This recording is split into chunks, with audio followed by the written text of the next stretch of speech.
Yohanes 1 ayat 29. Saya baca dari kitab IMB. Keesokan harinya, Yohanes melihat Yesus datang kepadanya. Ia berkata, "Lihatlah anak domba Elohim yang menghapus dosa dunia." Apa yang dikatakan oleh Yohanes Pembaptis ini tentang Yesus? Yohanes Pembaptis mengatakan, "Lihatlah anak domba." Dia sedang berbicara dari kacamata perjanjian lama, di mana setiap dosa diselesaikan melalui korban, yaitu anak domba yang dipersembahkan. Dan pada saat itu dia sedang berkata kepada orang-orang sekelilingnya, seolah-olah dia berkata, "Apapun dosamu, seberapa besar dosamu, dan seberapa banyak dosamu, lihatlah anak domba itu yang menghapus dosa dunia." Satu perkataan yang luar biasa, satu perkataan yang membuat setiap kita mengerti apa yang dikatakan oleh Yohanes itu tentang Yesus yang menjadi anak domba yang akan disembelih. Tentang Yesus sendiri, dia menjadi seperti Ishak. Pada saat Abraham membawa Ishak ke Gunung Moria, pada saat itu Abraham melihat Ishak dengan wajah yang pilu, karena dia tahu anaknya akan menjadi korban bakaran di hadapan Tuhan.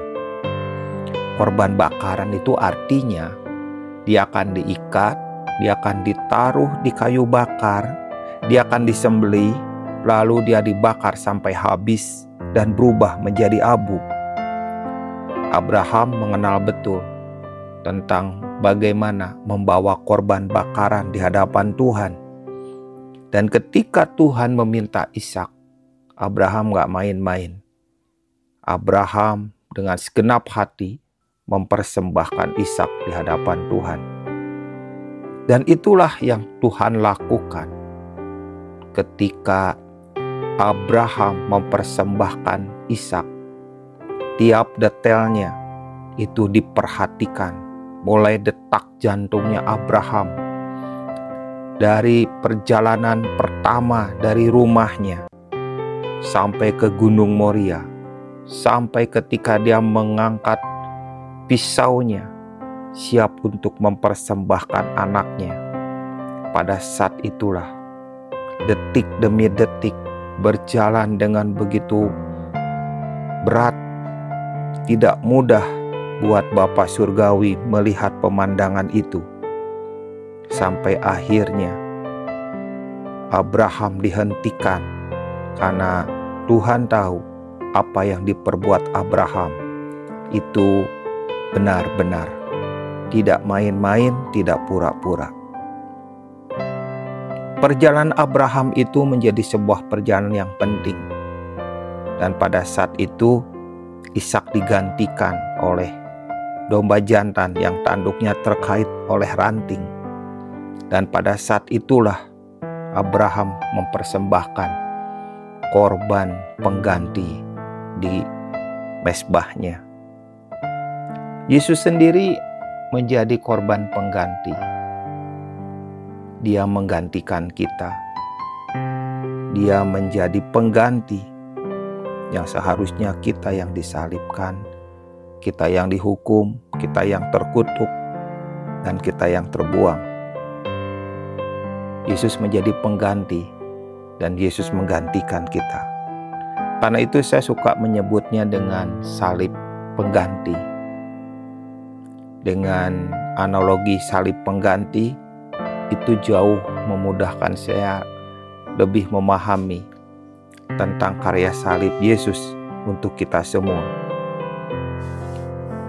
Di zaman Romawi menjajah di berbagai tempat, tentang orang yang disalib itu menjadi hal yang lumrah, pemandangan yang biasa.